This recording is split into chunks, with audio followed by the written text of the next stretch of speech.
Welcome back to Animal Crossing New Horizons. I'm dear darling. I shall see what's going on our lovely island of Fawnhallow today, where I've got a town on my head. I don't know why I'm going with that accent immediately. It's a bold swing at the start of any video, going like that. Got a town on my head. I don't even know what accent all that is, to be honest. Anywho, what we're going to talk about, that is a great question. One I don't have the answer to, I will say that much.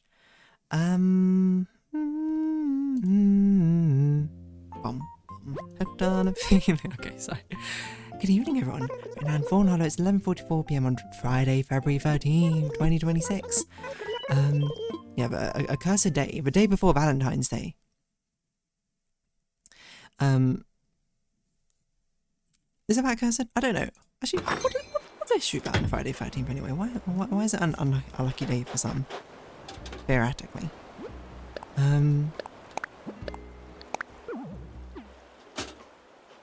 don't really know, to be honest. It's just kind of whoa, lily of a valley growing right here. Anyway, so I'm trying to think of something to talk about.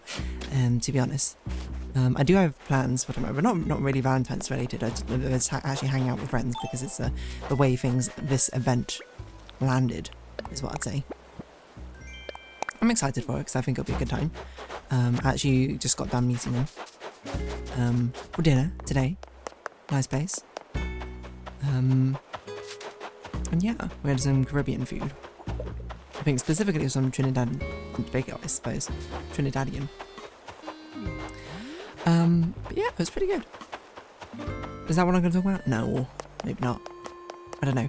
Genuinely, I feel like I'm so entranced by Nine Souls now. I was just, as soon as I sat down, like as soon as I got OBS open, it's like a Pavlovian response where I'm just like, oh, I'm going to record a thing. Oh, I hope it's Nine Souls so I can see what's happening in the story. But no, I've got other things I need to record. Because to be fair, I'm having a good time with the other games as well. It's just, I don't know, Nine Souls has hit its peak at the moment.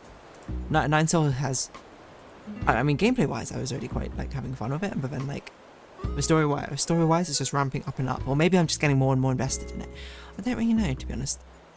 But I absolutely love the concept of the level I'm currently on. You know? I'll be very honest, I didn't know what the concept of a level was for like the first 2/3 of a level. And then I got to the last third and I was like, whoa, okay. Well, it's not really the concept, it's more like the concept of a boss. Well, it seemed the boss. Which sounds like a very cool concept, but I don't really know if it translated well to the level. I suppose some things will. If you're wondering which bus I'm talking about, I'm going to say, what can I say?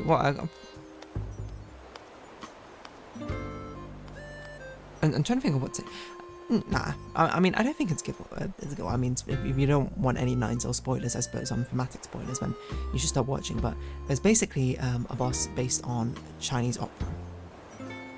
Well, I assume so. Basically, one of them is a Chinese opera singer.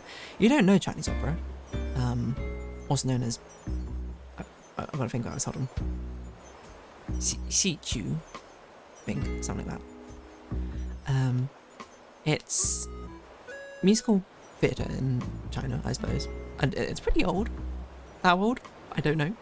Probably 1,000 years or so. But I think the thing which is most distinctive about it, if you've never heard it, because I think like visually it's quite distinctive, but it's absolutely the most distinctive thing is the sound of it. It's like the way they sing in Chinese opera is unmistakably like that low, and the only time you'd ever hear it. I don't even know how to necessarily describe it. I don't even know why they sing like that necessarily. That's okay. No joke. But that's it. Like, go look it up. You'll hear it. But it's like a very, very interesting sort of vocal quality, right? And I think it's a very flashy looking thing as well. Like if you ever see the costumes where they're like crazy, like the makeup goes insane. There's so many like different ornaments. Every single thing they're wearing is like huge, like big pieces like sticking off of them, you know. But to me, it's always that sound is very unmistakable. Like I'm just googling it. Look at that. Yeah, that's it. This is like you just Google image Chinese opera. This is the most, yeah, representative thing I've ever seen. Now, have I seen a Chinese opera? I don't think I've seen one in person, like live. Or maybe I have and I don't remember. I don't know if I've seen one live, but I've definitely seen some on like TV that like my parents used to watch or something when I'm younger. Because like that sort of, that noise, that vocal quality is like ingrained in my head. Actually, now I think about it, like, cause I said before I'd gone to a Chinese school like on the weekends to basically learn Mandarin. And I think someone did a performance of Chinese opera once. I don't really remember it very well. I want to see it, like, is there like a word for the way they sing in Chinese opera? Chinese opera singing style. Or Beijing opera, I suppose. Particularly Beijing opera. A nasal technique known as Jinghuang. Well, I mean, that's an AI thing, so I don't know if that's true. Peking opera, okay, here we go. 4 main role types. Shang, Dan, Jing, Chou. Okay, sure. That's not what I had in mind. I want to know about the singing, performance and roles, you know?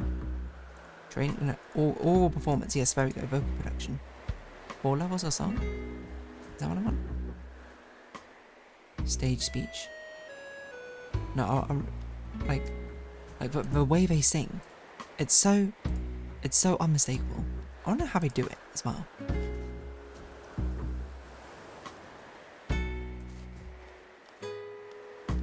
Singing style used in Chinese opera. Okay, here we go. Random Reddit post. CP. Okay, so I didn't actually know this. It's a very specific type of Beijing opera, which I guess makes sense because, you know, should all of them necessarily be like that? I guess not. Music of Peking opera can be divided into CP and Huang. Skin puppet. Oh, I guess so. I want to know.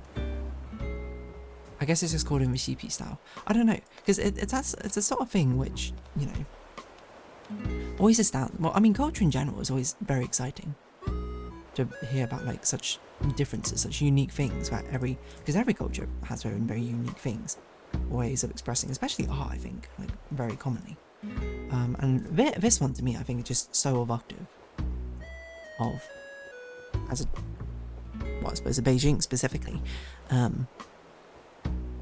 expression of media, that it literally just in my head, I hear it and it's like, that's it. Like, you could just do one note for it, my ears will prick up and be like, what is that? And it's not even my favourite form of musical, like, genre or anything like that. Like, I'm not going to pretend that I'm like, whoa, I'm absolutely enamoured by it. But I do find it well, I guess I kind of am enamoured by it in a way. I'm not enamoured in a way that I'm like, I'm going to listen to it casually or something. But I'm definitely enamoured in it in a way where it's like, oh, it's crazy to listen to in a way. It's extremely engaging. That's what I mean. And I think that's the most fascinating thing, you know.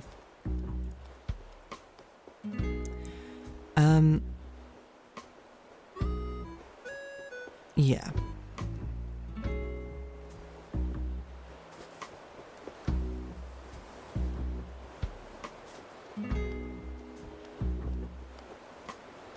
I don't know what else I was going to say about it.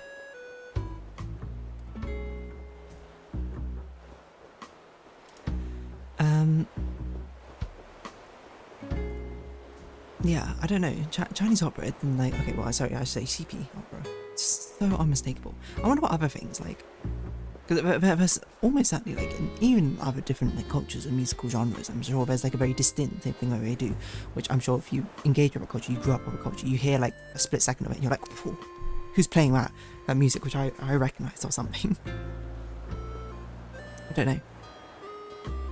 Like, it's, I think listening, like, seeing it in a game, it's actually crazy, because obviously, you know, growing up, and if you don't know, I'm British, you don't see that much exposure to, like, Chinese media, I suppose, or Chinese, like, cultural things being represented in media. Even then, like, a lot of East Asian things, like, on, and nowadays, certainly, but, like, growing up, I didn't. Like, because Japanese things would be like Jetix, I suppose, but even then, just like things like that giant neighborhood, which I was like vaguely familiar with or got introduced, but seeing it like actually in something like, not about Nine Souls is a Western game, it's like a Chinese, Taiwanese, I think maybe, I'm not sure. Or something like that. It just like sort of shocked me. Like I'm imagining myself as a kid again or something, like watching, I don't know what it would be like, I don't know, story explore. Okay, no, that's not a good one. Someone like Recess, like who what would I do? And when they had like a Chinese character on and then like got introduced, like show off Chinese child culture, Matt. You know, me as a child being like, whoa, that's crazy. I felt like I got that moment captured in playing this game, which is weird to say because the entire game is like a love letter to East Asian culture. I think in general, like obviously a lot of things are very like Chinese influence, but there's like influence from like South Korea as well. Like one of the characters, one of the bosses wears a hanbok. There's probably more stuff from Japan. I haven't really done like a deep dive into it necessarily because there's just a lot of things everywhere in it. But something just like that moment of capture of like seeing, like as a child seeing something that is near and dear to you, like your culture, feeling like you're part of your identity represented in something where you didn't expect it, even though I should have expected in this. I don't know. It's not that like I didn't expect it in this. It's just that moment, that feeling again. It's sort of like playing through the game, and then seeing that level, and then hearing the Chinese opera, cheapy Chinese opera sound just made me go, whoa. It captured that lightning emotion in a bottle for me. And I was like, this is incredible. How did this happen? I don't know. Yeah. That's what I mean to say, to be honest. I can't tell you any, like, I'm not even educated enough about Chinese opera or anything, but it's just more so my parents like used to play it on like the CD player we had when I was younger, growing up. And I just hear it like throughout the house. I didn't really know what was going on. I find it very difficult to even make out what they're saying, to be honest. In it, but it's just the sound. It's such a distinct sound. Because I got that a little bit, to be honest, when Genshin Impact, like they released a character called Yunjin, and she basically is a Chinese opera singer. And when she performed it, I was like, whoa. I didn't realize at the time, but I was like, I actually kind of resonate with this in a way. Not because I resonate necessarily with the story or the lyrics or anything like that, or I'm just like, this is what most vocally appeals to my ears. I more resonate with it. In fact, I'm like, oh, this feels, I don't know, like representative in a way. It like sent me back to my childhood. That's basically how I would describe it. And I think that's a rare sort of feeling to really capture. And it's actually a thing that you probably can't capture a lot of times unless like you move to like a culturally different location or something, or you grow up in a culturally different location, right?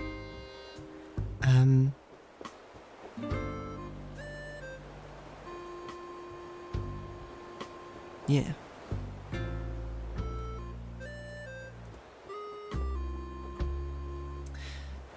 That's all I was really going to say, to be honest.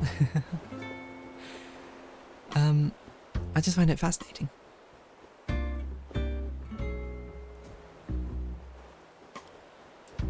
What sort of things are like, yeah, there, this is it. Just, it's so difficult to like capture these sort of moments, right? Like that again. And it's like, I want to capture that emotion and be like, yeah, let's save it for a rainy day or something. Chinese opera, bring it out. I don't know.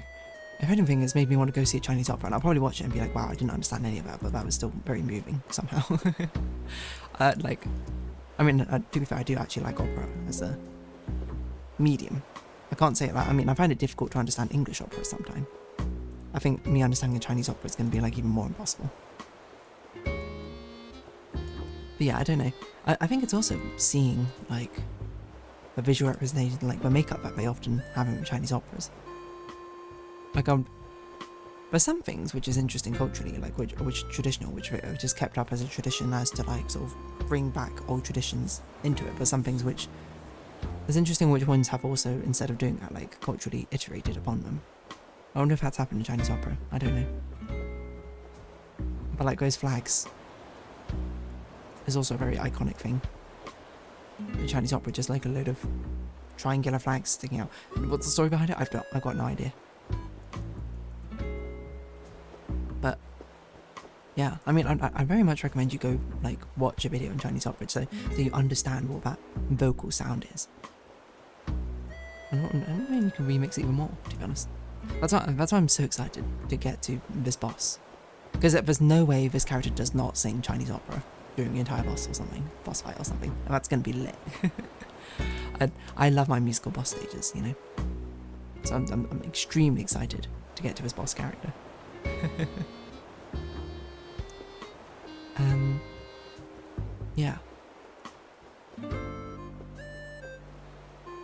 wonder if I can go watch Chinese opera in the UK. I'm sure there's done some done.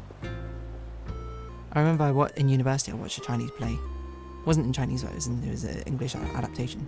Obviously, because a lot of people in that English university I went to didn't know Chinese. Although it was put on by the Chinese Culture Society, so I remember very little of it. Now, if they did a Chinese opera, that'd be crazy.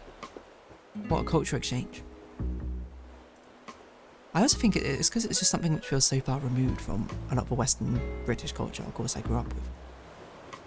But it's also something that, again, I grew up with it, not necessarily watching the shows or anything, but at least listening to the sound. And then hearing that, it just makes it go. Brings me back, huh? But basically, the only way I could put it is like, it just incredibly brings me back. Walking around the house, hearing that random sound. Even I'm sure as a child, I was just like, what is this sound? So strange. And as an adult, I'm just like, whoa. It's funny how your mind can latch onto things like that, huh? In a good way, I say, in a good way. Anyway, on that note, I think I'll round this episode off here. So, if you have been watching, thank you very much. It's been Animal Crossing New Horizons. I've been Dear Darling. Likes, comments, subscription, shares, greatly appreciated. Socials, Discord down below. Hope to see each other again, but now it's our farewell. So until next time, bye-bye for now.